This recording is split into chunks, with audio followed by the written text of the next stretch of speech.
Hi, I'm Cheryl Jackson. I'm filling in for Melody Heupel doing this piece. She tends to be a little camera shy, so she begged and pleaded, and so I finally said yes because, you know, she is my boss. So what we're going to talk about today, hopefully just real briefly, is confidentiality, ethics, boundaries, Tarasoff laws, and HIPAA rules.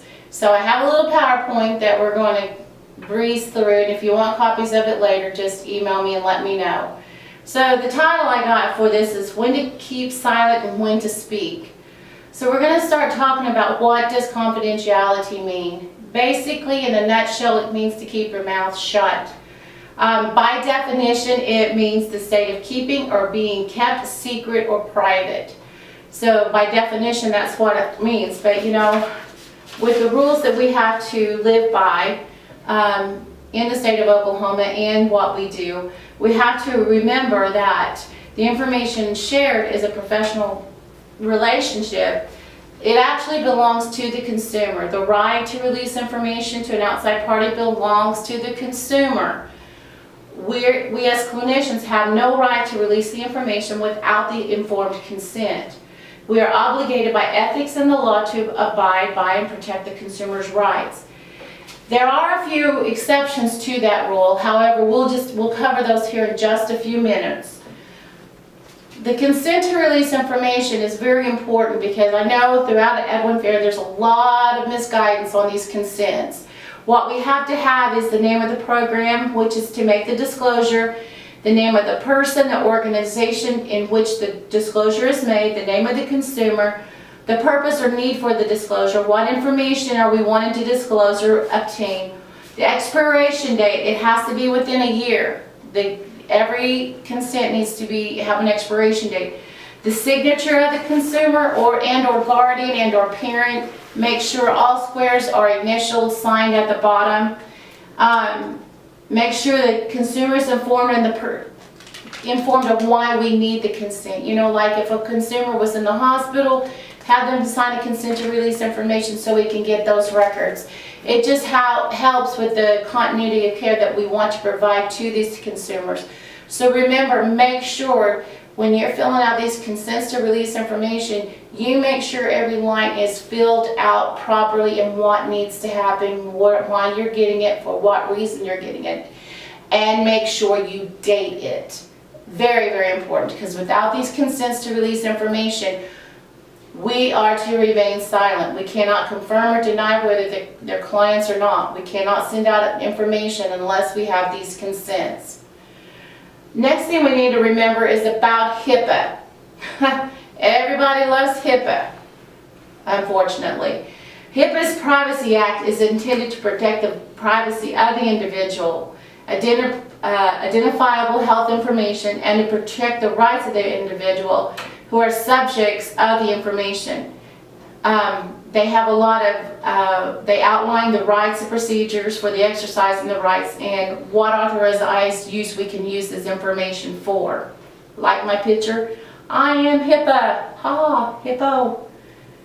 Anyway, HIPAA, it gives patients more control over their information, it sets boundaries, it establishes safeguards, it holds us accountable.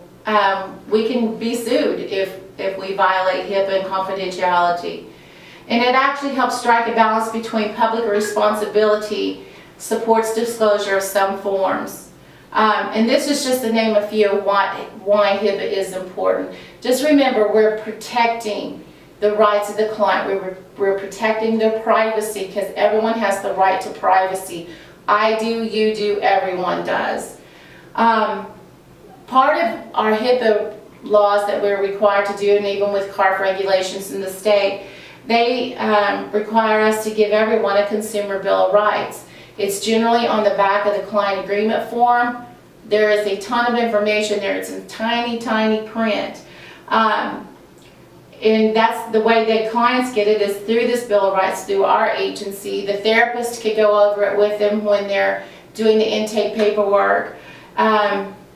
And it implies that we're giving you in writing what the purpose is and what your rights are to privacy, because we just don't go around giving out information freely. Part of confidentiality, what needs to remember that's not on my slides, is be careful when you're talking in the halls about consumers. There could be other people there that know that consumer. So be very careful when you're speaking in the halls. Do it in hushed tones, or just go to someone's office if you need to talk about another consumer with another clinician. So be very careful on your conversations when you're out in the public or out in the halls at the offices and things. There are exceptions to the confidentiality rule, things that we can break. One of them is when we know a person's danger to themselves. When they are suicidal, we can break the confidentiality right. We can call in for the crisis worker, we can call in for help, we can ask for some information that we need to get them the help they need. A danger to self is defined as there's a direct and clear danger of a person doing harm to themselves, current or in the near future. Confidentiality can be breached in order to take reasonable precautions to protect the consumer from himself. Here's the information though. Information is limited to only what is needed specifically to take these precautions. So even though we can break confidentiality at this point, there's limits to how much we can break. Another rule of thumb is if they're a danger to others. If someone calls in and says they're going to kill, so-and-so and so-and-so, then we have to call it in. It stems back from Tarasoff versus the Regents of the University of California. Basically, in a nutshell, a therapist was seeing a guy who said that he was going to go out and kill somebody, and he had the name and had the means. Well, the therapist didn't do anything because of confidentiality. But through this court case, what came about was that anytime someone's threatening to kill someone or harm someone, they have the means, they have the right.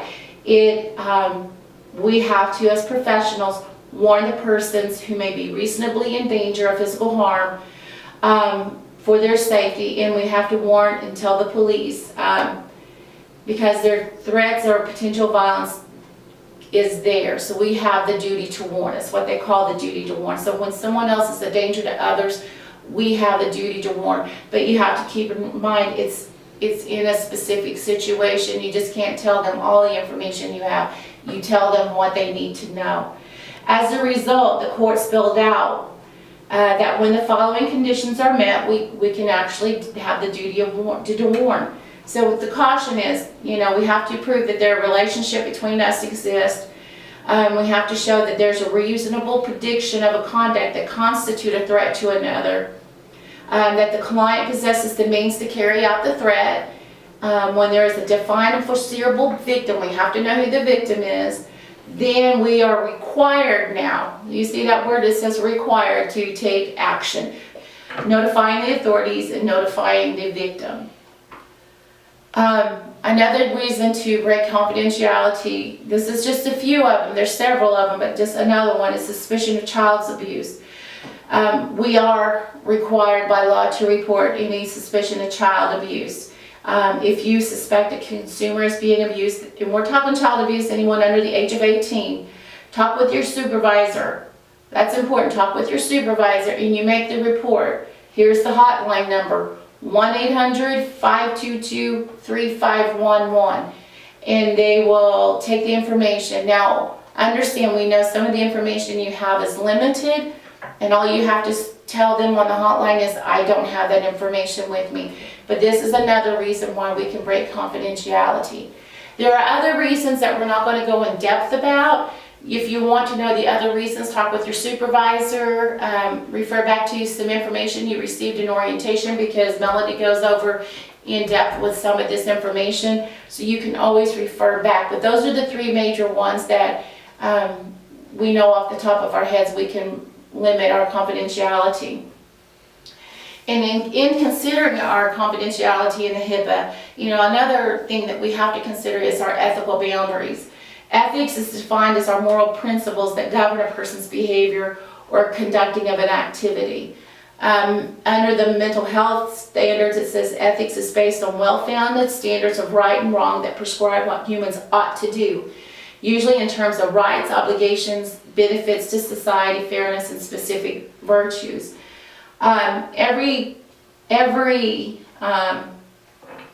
discipline has some type of ethical rules they abide by, whether you're a case manager, you're a therapist, whether you're a recovery support specialist, support staff. There are some type of rules that would govern your ethics that you use in practice while working with Edwin Fair. Just a few of them that everybody should know, but sometimes we just forget is, number one, don't have sex with consumers. Yuck, no way. Don't take consumers home with you. Don't give consumers money. Don't cross the boundaries, which we'll get to that in a minute. Try to avoid the dual relationships if all possible. You can't have a consumer be your consumer and you be their best buds on the outside also. You can't do that. You know, if they happen to, you go to a church regularly and they start attending, sometimes you can't avoid some of these dual relationships. However, the ones that you do on purpose, you can't avoid, and it can get you into a lot of trouble. So just remember, part of our ethicals is to do no harm. You know, if we are handing everything to them, then aren't we harming them? Because part of our job is to help them get to the recovery.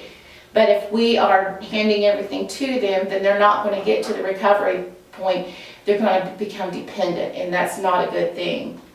Which leads us into boundaries. You know, what is boundaries? You know, you got your space, you got their space, and then somewhere in between here is the boundary lines. As a general rule of thumb, it is never a good idea to cross the boundary line.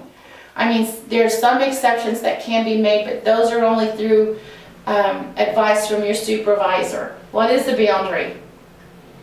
Well, boundary is something that indicates a border.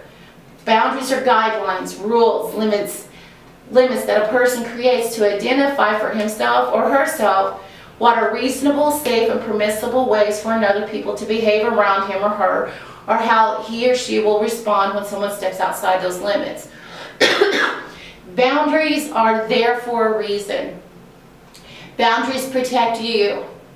Boundaries protect. Okay, so again, boundaries indicates a border. Some of the things that we need to remember when we're crossing boundaries, and these are examples that I've seen clinicians and case managers and things do of crossing boundaries that we should not.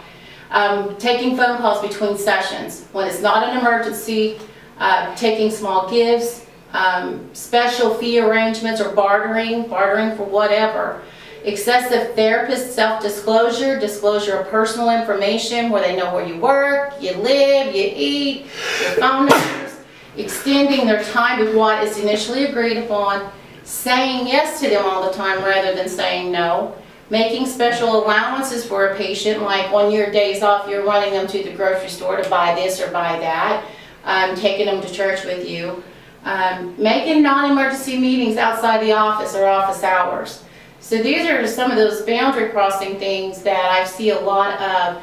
And one thing you case managers need to understand too is, unless it's required by your program, do not give out your cell phone numbers, because the clients will cross those boundaries and they will suck you into crossing boundaries with them easily by giving you a SAP story. So anyway, in conclusion, for more information on some of these topics, go to edwinfair.com, log in underneath the employee login, and look up the policies or procedures. If you can't find the information, talk to your immediate supervisor. If they cannot answer your question, I suggest you email management. I'm sure someone can help you. Have a good day.